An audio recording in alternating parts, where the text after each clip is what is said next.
Do-hyun stared at the request form on his screen for the fifth time that morning. He rubbed his eyes, wondering if he was seeing things correctly. The application for surface operations didn't have any errors. That was the problem. The new human researcher, Lee Hae-newell, had deliberately left the thermal protection equipment section blank. This has to be a mistake, Do-hyun muttered to himself. His second set of eyelids blinked rapidly, a sign of stress common to his species. The research station orbiting Pyrox 7 was the most advanced volcanic research facility in the galaxy. Its surface temperature averaged around 900 degrees Celsius, hot enough to melt aluminum. Every researcher needed top-grade thermal protection suits to survive even a few minutes on the surface.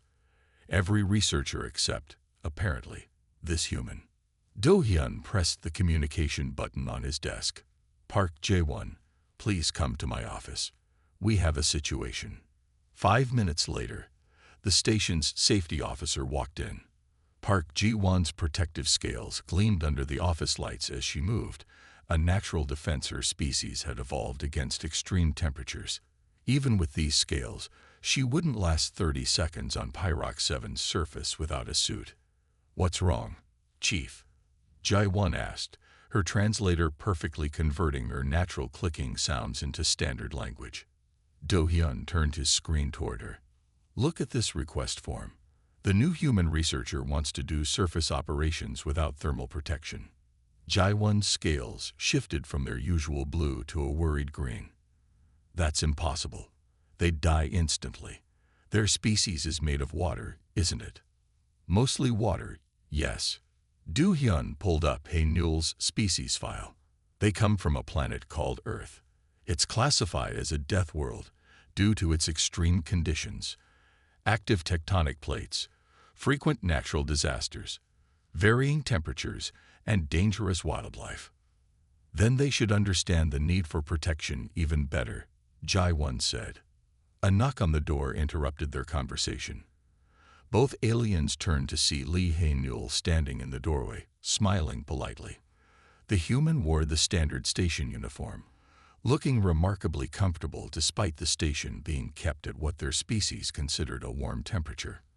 You wanted to see me about my surface operation request? Hae-newell asked, walking into the office. Do-hyun noticed how smoothly the human moved in the station's artificial gravity, another sign of their species' adaptability. Yes, there seems to be an error in your form. You didn't list any thermal protection equipment. That's correct, Hae-newell said, still smiling. I won't need any for this preliminary survey. Jae-won's scales turned a deep purple, a sign of alarm. The surface temperature is over 900 degrees Celsius. That's hot enough to melt most metals. Hae-newell nodded, looking completely unconcerned. Yes, I read the briefing. It's similar to some of our volcanic regions back home. A bit warmer than I'm used to, but nothing too extreme. Do-hyun and Jae-won exchanged worried looks. The human had to be confused about the temperature conversion. Perhaps there's a misunderstanding, Do-hyun said carefully. When we say 900 degrees Celsius, we mean the temperature at which aluminum becomes liquid. The rocks on the surface are literally molten. Oh, I know, Hae-newell replied cheerfully. That's why I'm so excited. We have similar conditions near some of our active volcanoes on Earth. I did my graduate research in thermal geology there. The lava fields on Pyrox 7 look fascinating from the orbital photos. Jae-won's scales were now flashing between purple and green, showing her growing distress. You've worked in similar conditions before, without protection. Well, we usually wear heat-resistant boots on Earth, but that's more for the sharp rocks than the temperature. Hae-newell pulled out a tablet and showed them some pictures. Here's me during my last research trip to Mount Kilauea. The lava there runs about 700 to 1,200 degrees Celsius, depending on the flow. The images showed Hae-newell standing near streams of glowing orange rock, taking measurements with handheld equipment. The human wore nothing more than light protective clothing and special boots. Do-hyun felt his secondary heart skip a beat. This is real. Your species can survive these temperatures. Well, not indefinitely, Newell admitted. We need to stay hydrated and take breaks every few hours. And direct contact with the lava isn't recommended. It's still hot enough to cause burns if you're not careful, but for general field work, it's perfectly safe. The two aliens stared at the human in silence. Do-hyun's research station had been studying volcanic worlds for 20 years, but they'd never encountered a species that could operate in such conditions without extensive protection. Would you be willing to undergo some tests? Do-hyun asked, his scientific curiosity overcoming his initial shock. We need to document this capability before I can approve any surface operations. Newell brightened. Of course, I brought my research notes from Earth, including our standard safety protocols for volcanic fieldwork. Would you like to see those as well? Yes, please, Jae-won said weakly, her scales still showing signs of distress. All of our safety protocols assume that exposure to such temperatures would be instantly fatal. I understand your concern, Newell said kindly. Most Earth species can't handle these temperatures either. Humans are unusual in our heat tolerance, even on our own world. It's one of the adaptations that helped us survive and spread across our planet's varied environments. Do-hyun began typing rapidly on his computer. We'll need to update our entire safety manual. This changes everything we thought we knew about biological limitations in extreme environments. As they discussed the details, more station staff gathered outside Do-hyun's office, drawn by rumors of the strange conversation. The humans' casual attitude toward what they considered lethal conditions had caused quite a stir. Later that day, in the station's medical bay, Dr. Choi Sung-min ran several tests on Newell. The medical officer's instruments confirmed what seemed impossible. The human's body could indeed regulate its temperature effectively even in extremely hot conditions. It's fascinating, Sung-min said, reviewing the results. Your skin has remarkable heat dispersion properties, and your cooling system, sweating, you called it, is incredibly efficient. Newell sat patiently through the tests, answering endless questions about human physiology. We evolved as persistence hunters on the African savannas, they explained. Being able to stay active in hot conditions was crucial for our survival. Some of our ancestors lived near volcanic regions too, which probably contributed to our heat tolerance. Word spread quickly through the station. By evening, Newell had become something of a celebrity. The cafeteria buzzed with excited discussion as researchers from different departments tried to understand the implications of having a heat-resistant species on their team. Station Commander Kang Mi-rae called an emergency staff meeting to address the situation. The station's main conference room was packed as she addressed her crew. After reviewing the medical data and Earth's environmental reports, I've decided to approve Lee Newell's request for unsuited surface operations, Mi-rae announced. This caused a wave of murmuring among the gathered staff. However, she continued, raising her voice slightly, all initial expeditions will be conducted under strict supervision. We need to establish new safety protocols that account for human capabilities while ensuring we don't push them beyond their actual limits. Newell stood up to address the crowd. I appreciate your concern for my safety. I promise to be careful and follow all station protocols. I'm here to help expand our understanding of volcanic worlds, not to take unnecessary risks. Do-hyun watched the human speaking, still amazed by their existence. Here was a being made mostly of water, standing comfortably in conditions his species considered uncomfortably warm, calmly discussing plans to walk on molten rock. After the meeting, as the staff filed out, Jae-won approached Newell with a datapad. I've been reviewing Earth's geological data, she said, her scales now showing curious blue-green patterns. Is it true that humans build entire cities near active volcanoes? Oh yes, Newell replied enthusiastically. Some of our largest cities are in volcanic regions. The soil is very fertile, and we've learned to harness geothermal energy. We even use hot springs for relaxation and healing. Jae-won's scales rippled in amazement. You intentionally immerse yourselves in hot water. For fun. It's very relaxing, Newell said with a laugh. Maybe once we've established safety protocols here, I can show you some of our traditional hot spring practices. Though we'd need to adjust the temperature for your comfort, of course. As they walked back to their quarters that evening, Do-hyun and Sung-min discussed the day's events. Everything we thought we knew about biological limitations needs to be reconsidered, Sung-min said excitedly. If humans can survive these conditions, what other possibilities have we been missing? Do-hyun nodded thoughtfully.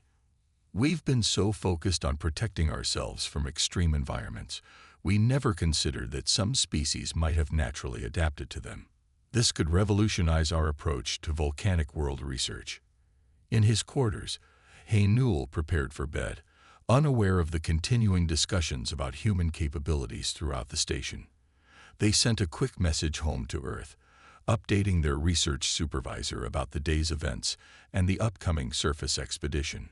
Station crew very concerned about heat exposure, they wrote. Reminded me of my first fieldwork mentors. We'll send photos once we get surface clearance. Local conditions look perfect for studying magma composition variations. As the station's night cycle began, Do-hyun sat in his office, updating the research protocols. On his screen, he had pulled up more information about Earth's volcanic regions. The images of humans calmly working near active lava flows still seemed unreal, but the evidence was undeniable. Tomorrow, they would begin planning the first surface expedition with their remarkable new team member. Do-hyun couldn't help but wonder what other surprises humans might have in store for them. The lights dimmed throughout the station, signaling the start of the rest period, but excitement kept many crew members awake. Their understanding of biological possibilities had been permanently altered, and this was just the beginning. In their quarters, each researcher pondered the same question. What other extraordinary abilities might these Deathworlders possess? 3 weeks after Newell's arrival, the research station prepared for a routine geological survey.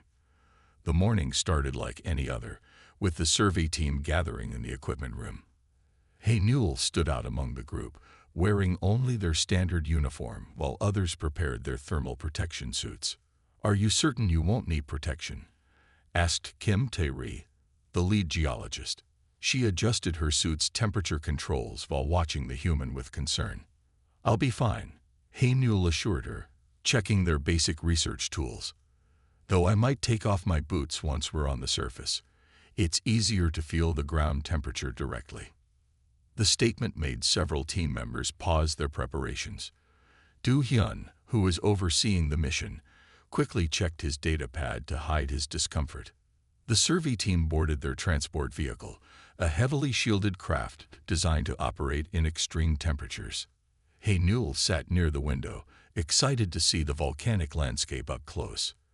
The transport descended through Pyrox 7's thick atmosphere, its heat shields glowing from the friction. "Landing zone in sight," announced the pilot, Park My-ho. Surface temperature reading at 932 degrees Celsius. Standard safety protocols in effect. Newell pressed their face against the window, watching streams of lava flow across the black rock surface. The flow patterns are beautiful. They remind me of Hawaii, though the mineral composition looks different. The transport landed on a stable rock formation surrounded by active lava flows. The team began their final equipment checks. Each researcher wore a suit that cost more than most people earned in a year. Newell simply rolled up their sleeves.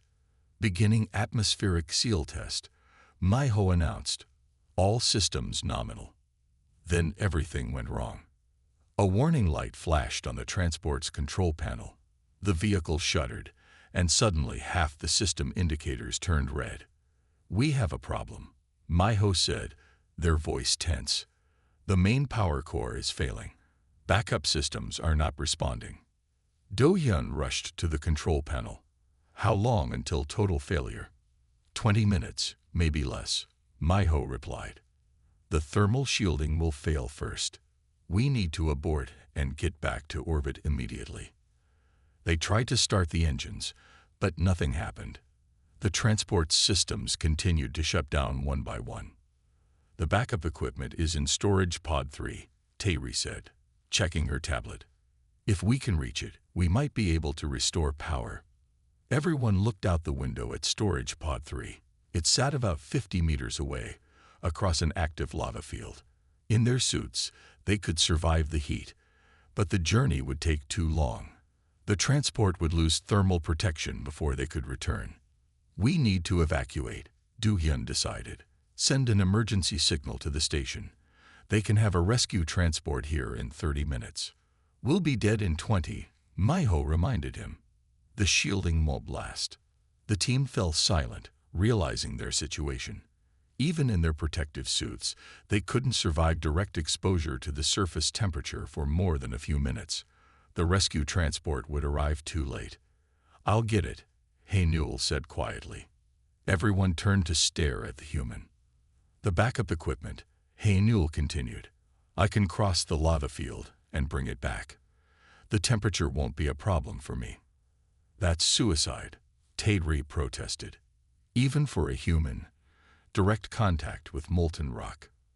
I won't step in the actual lava, Hae-Newell assured her. Just the solidified surface. It's not much hotter than some places I've worked on Earth. Before anyone could argue further, Hae-Newell began removing their boots. Better grip with bare feet, they explained, setting the boots aside. I can feel the temperature changes better too. It helps avoid the really hot spots.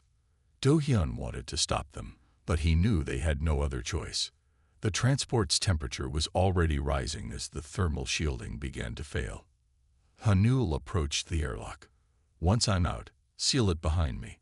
Save what's left of the thermal protection for when I return. The team watched in stunned silence as Hae-Newell entered the airlock. The outer door opened, and waves of heat rolled in. The human stepped onto the black rock surface without hesitation. Through the transport's external cameras, they watched Hae-Newell begin their journey. The human moved carefully but confidently, testing each step before putting their full weight down. They navigated around streams of active lava, occasionally pausing to check their direction. Surface temperature where they're walking is 897 degrees Celsius, Maiho reported, watching the sensors. Their feet are in direct contact with rock hot enough to melt lead. Hae-Newell reached a particularly wide lava flow blocking their path. Instead of trying to go around it, they jumped across, landing lightly on the other side. Several team members gasped. Look at their foot placement, Tayri said, recording everything on her tablet. They're reading the surface geology instinctively, finding the most stable paths. Halfway to the storage pod, Hae-Newell stopped suddenly. They bent down to examine something on the ground. What are they doing? Do-hyun asked, worried. Taking a sample, Tayri replied, zooming in with the camera. They found an interesting mineral formation. Even in their desperate situation, the humans' scientific curiosity remained active. Hae-Newell pocketed the sample and continued their journey. Finally, they reached storage pod 3. The human quickly entered the access code and retrieved the backup power core, along with several other emergency supplies. The return journey was faster, now that Hae-Newell knew the safe path. They'd reached the transport with 8 minutes of thermal shielding remaining.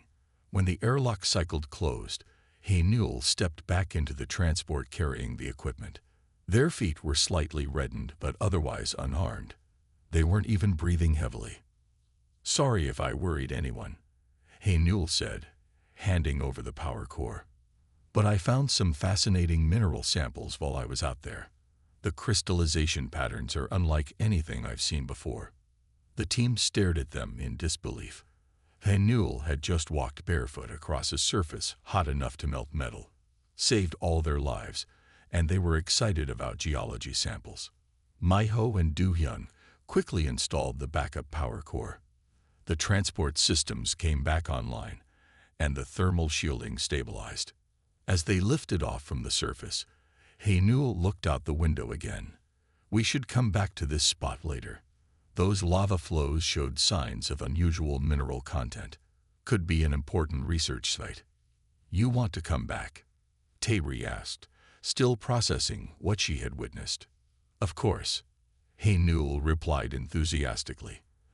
"The surface conditions are perfect for studying magma composition variations.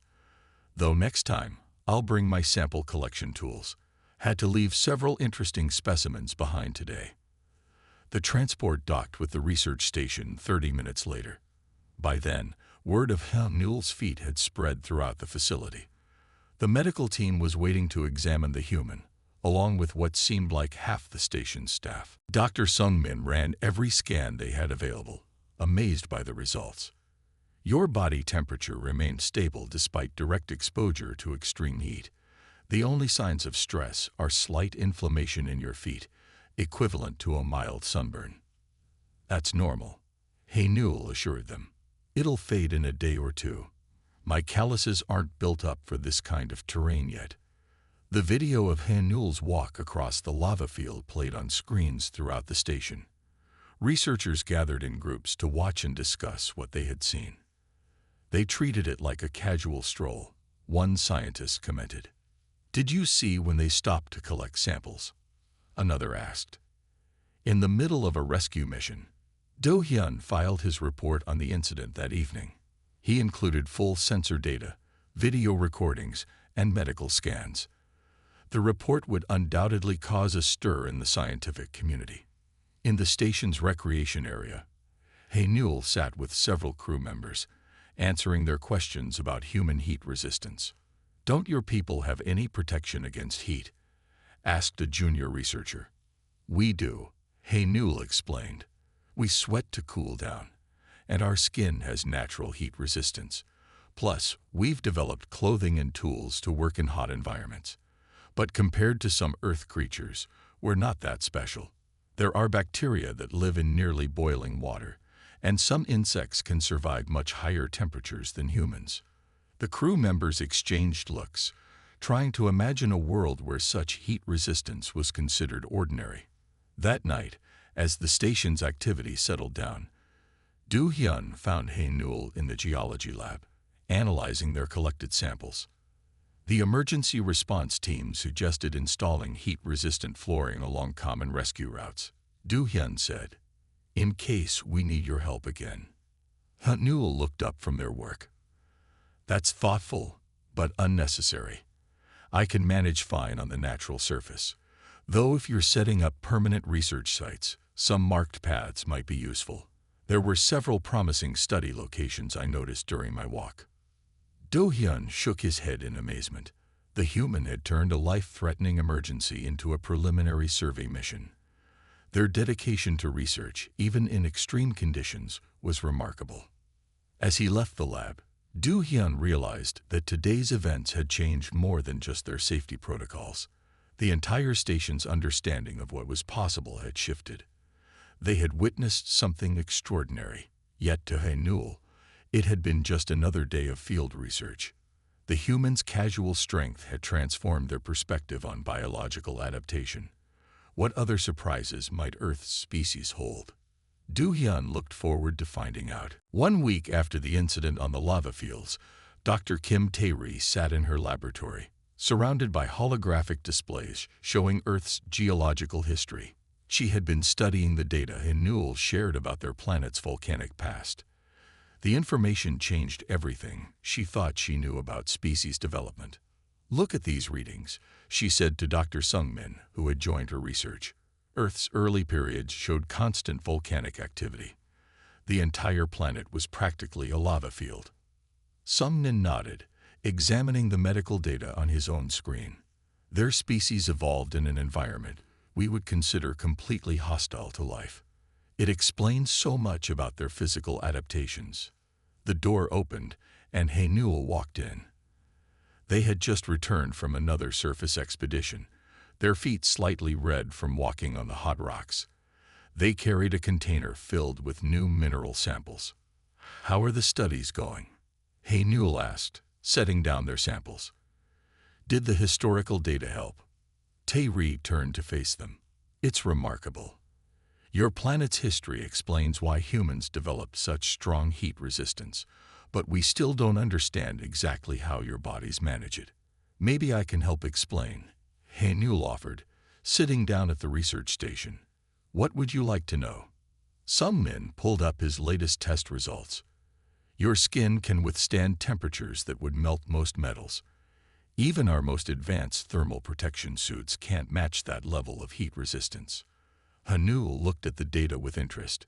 It's really not that impressive compared to some Earth creatures. We have bacteria that live in volcanic vents at much higher temperatures.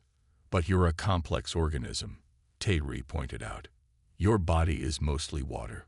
By all our previous understanding, you should evaporate in these conditions. That's where our cooling system comes in, Hanul explained. They pulled up an image of human skin structure on the display. Our bodies use sweat to create an evaporative cooling effect. The water absorbs heat as it evaporates, helping maintain our internal temperature.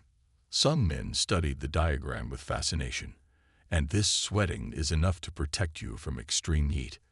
Combined with our other adaptations, yes, Hanul said. Our skin has multiple layers that help distribute and release heat. We also have excellent temperature regulation through our circulatory system. The doctors continued their examination, recording every detail. Hanul patiently demonstrated various aspects of human heat resistance, from the way their skin responded to temperature changes to how their bodies maintained stability in extreme conditions. Later that day, Do-hyun joined them in the laboratory. He had been reviewing the latest research results with growing amazement. Your species developed these abilities through natural evolution, he asked Hanul. No genetic engineering. None at all, Hanul confirmed. Earth's environment shaped our development. The ability to handle heat gave our ancestors several advantages. We could cook food, work during hot days, and access areas that other creatures couldn't survive in. Tayri added new data to her display. According to these records, humans used their heat resistance to become successful hunters. They could chase prey until it collapsed from heat exhaustion. Persistence hunting, Hanul nodded. It's still practiced by some cultures on Earth. We're not the fastest creatures, but we can keep going in conditions that would overheat most animals. The scientists worked through the night, studying the connections between Earth's volcanic history and human adaptation. Each discovery led to new questions and revelations. In the station's medical bay, some men conducted more detailed scans of Hanul's physiology. The human's body showed remarkable efficiency in managing heat stress. Your cellular structure has natural heat shock proteins, some men observed, examining the results. They protect your cells from temperature damage. We've never seen anything like this in a complex organism. Hanul watched the readings with interest. Those proteins help us handle various types of stress, not just heat.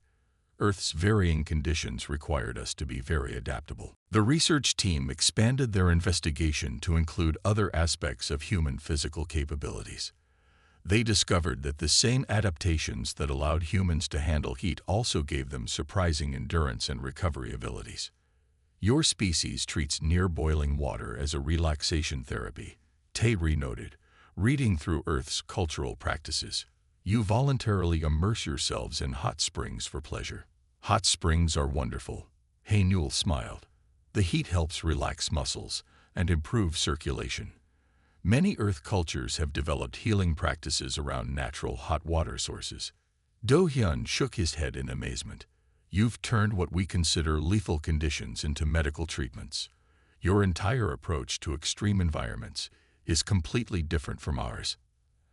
As the days passed, the station became a center for studying human adaptation. Researchers from other facilities requested copies of their findings. The implications for xenobiology and environmental science were enormous. One evening, as they reviewed their latest data, Tayri made an interesting observation. Your planet's volcanic activity didn't just shape your physical evolution. It influenced your entire civilization. That's true, Hanul agreed. Many of our earliest settlements were near volcanic regions. The soil there is very fertile, which helped develop agriculture. We learned to use geothermal energy for power and heating. Some of our largest cities are built near active volcanoes. The idea that a species would choose to live near what most galactic civilizations considered deadly hazards fascinated the research team. They began studying Earth's urban development patterns, finding countless examples of humans adapting to and even thriving in extreme conditions. Some men compiled their findings into a comprehensive report on human heat adaptation. The document detailed everything from cellular structures to cultural practices, painting a picture of a species that had turned environmental challenges into advantages. "There's something else interesting in the data," he told his colleagues during their next meeting. "The human heat resistance appears to have additional applications we hadn't considered. Their ability to regulate temperature and resist environmental stress could be valuable for space exploration." The station's research focus gradually shifted. Instead of just studying how humans survived extreme heat, they began exploring how these adaptations could benefit galactic science and exploration. HFY continued their surface expeditions, now accompanied by cameras and sensors that recorded their every movement and physiological response. Each trip provided new data about human capabilities and limitations. One day, while examining a particularly active lava flow, HFY made an unexpected discovery. They found mineral formations that only could have been studied through direct observation. Their ability to work without bulky protective gear had allowed them to notice details that might have been missed otherwise. "This is why field research is so important," they explained to Toiri, carefully documenting the formation. "Sometimes you need to get close to understand what you're looking at. Our heat resistance lets us observe things that might be missed with remote sensing or through protective suits." The research station's success led to new protocols being developed for volcanic world exploration. Rather than trying to completely shield researchers from extreme conditions, they began looking for ways to work with natural adaptations and abilities. Do-hyun's final report for the month included a revolutionary suggestion. "We must reconsider our definition of extreme environments. What one species considers lethal, another may find comfortable." The human ability to survive and work in high-temperature conditions demonstrates that our previous understanding of biological limitations was too narrow. The station's findings would change how the galactic scientific community approached environmental research. HFY's casual walk across the lava field had opened new possibilities for exploration and study. As the research continued, one thing became clear. They had only begun to understand the full implications of human adaptation. What other capabilities might this remarkable species possess? What other environments might they help explore? The answers to these questions would reshape their understanding of life itself, all because one human decided to take a walk across a lava field, barefoot, and thought it felt like home. The news about the human's remarkable abilities spread quickly through the galactic scientific community. Within a month, the research station orbiting Pyrox 7 became a center for xenobiologists studying human adaptations. Scientists from various worlds arrived daily, eager to learn more about these extraordinary creatures who walked on molten rock. Station Commander Kang Meirei watched the growing activity with careful attention. The increased interest brought new opportunities and challenges. She sat in her office, reviewing the latest requests for research access. The station wasn't designed for this many visitors, she told Do-hyun during their morning meeting. But their presence has made our facility the leading center for volcanic world research. Do-hyun nodded in agreement. HFY's demonstrations have changed how we think about environmental adaptation. Every visiting scientist brings new questions and perspectives. In the main laboratory, HFY shared their experiences with a group of visiting researchers. They displayed images from Earth's volcanic regions on the large screen. "This is Mount Fuji in Japan," HFY explained, showing a picture of a snow-capped volcano. Despite being an active volcano, millions of people live near it. We've built entire cities around such mountains. The alien scientists took careful notes. One raised their appendage to ask a question. "Your young ones live in these dangerous areas as well." HFY smiled and changed to a new image. It showed human children playing in a hot spring, steam rising around them. We teach our children to respect volcanic regions, but not to fear them. Many of our cultures have traditions built around volcanic features. The image changed again, showing people cooking food using natural steam vents. Another showed tourists hiking on cooled lava fields. Each picture challenged the visitors' understanding of what was possible. Later that day, in the station's recreational area, Haynul organized a cultural exchange event. They had received permission to modify one of the rooms to demonstrate traditional Earth hot spring practices. The temperature needs to be much lower than what we usually use, Haynul explained to the station's engineering team. We want our friends to experience it safely. The modified hot spring room became very popular among the station's crew.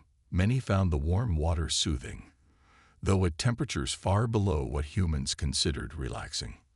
Dr. Sung Min continued his research on human physiology, now focusing on the cultural aspects of heat adaptation.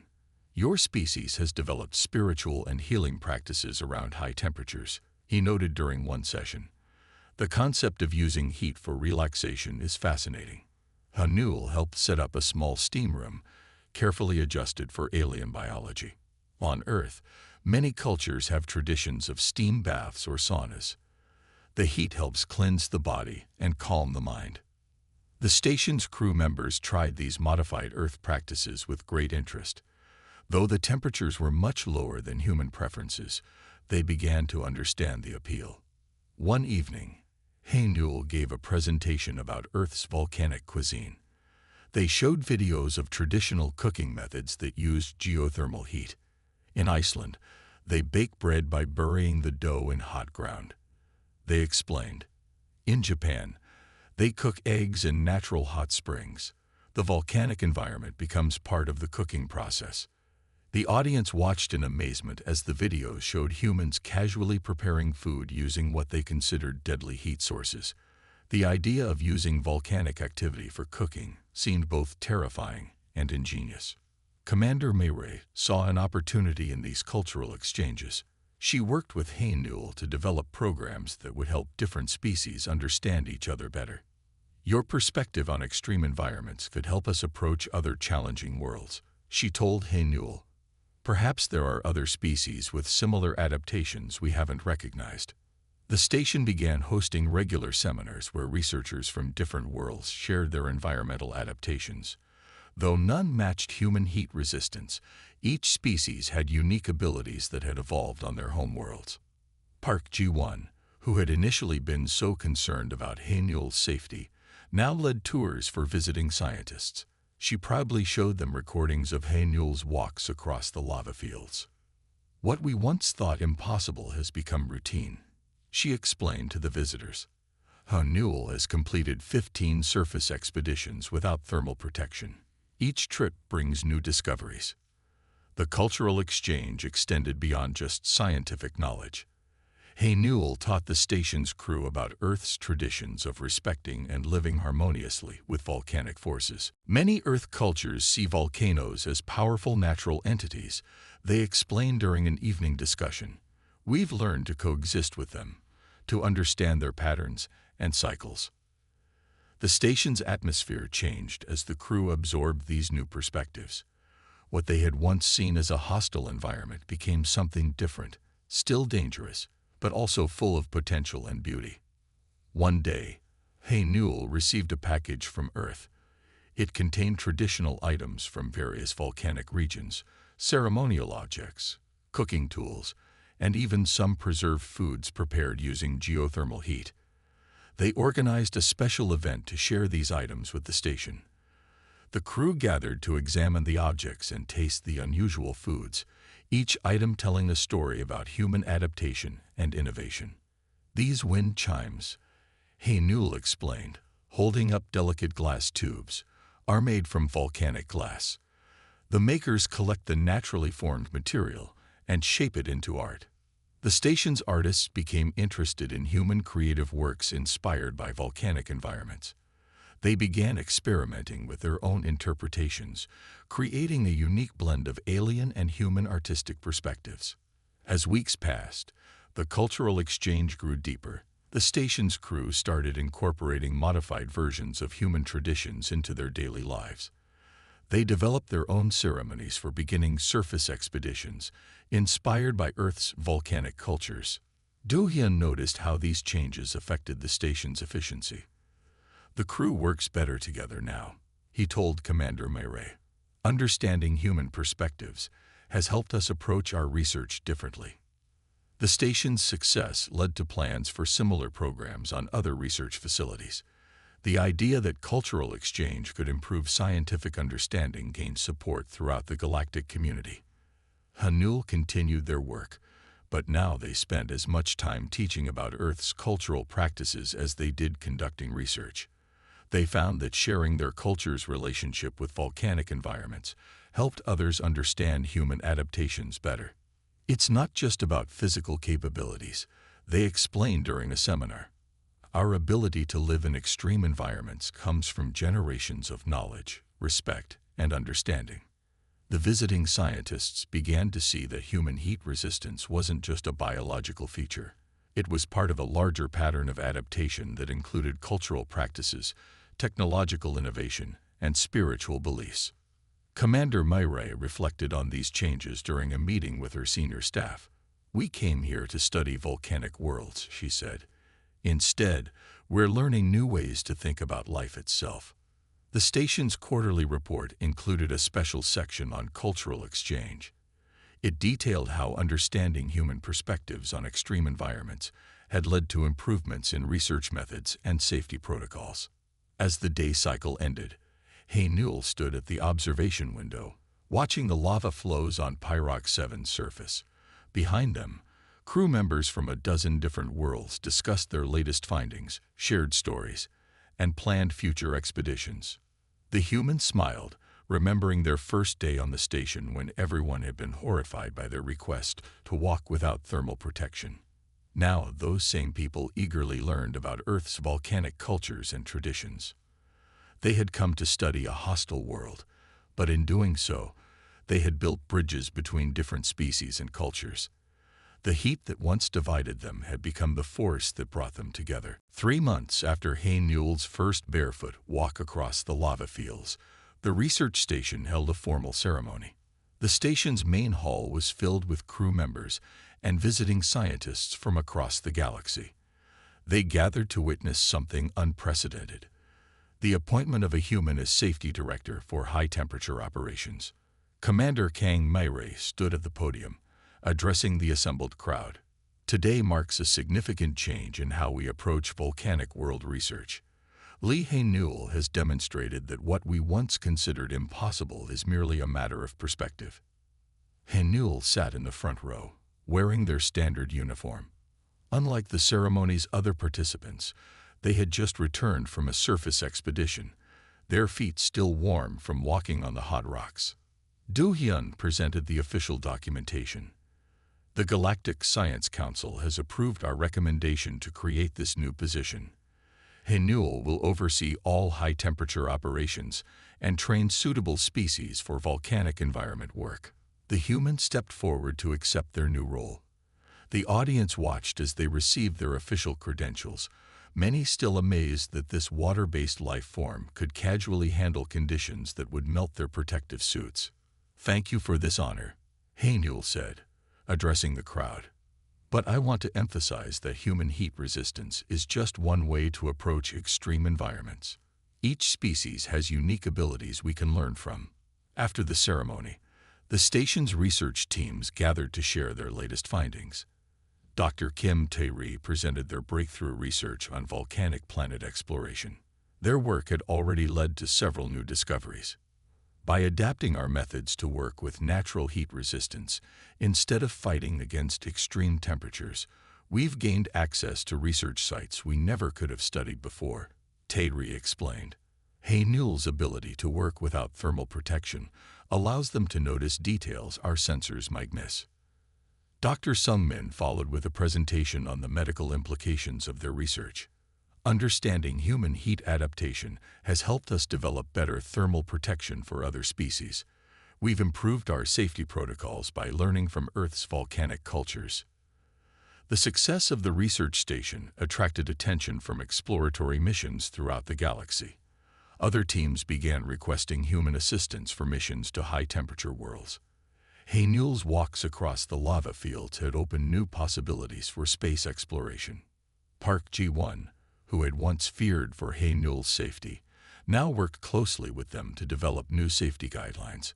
We've learned that true safety comes from understanding and respecting extreme environments, not just trying to shield ourselves from them. That evening, Haynul led their first official training session as safety director. They stood before a group of researchers, including several humans who had recently joined the station's staff. Heat resistance is valuable, Haynul explained, but it's not just about being able to withstand high temperatures.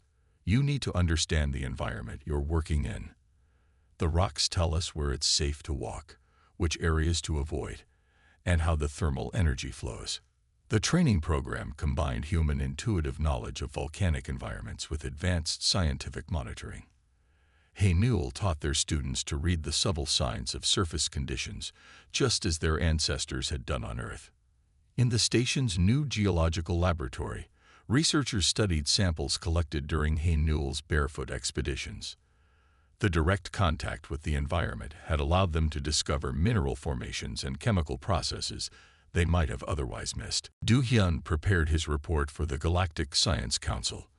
The document detailed how incorporating human perspectives had revolutionized their research methods.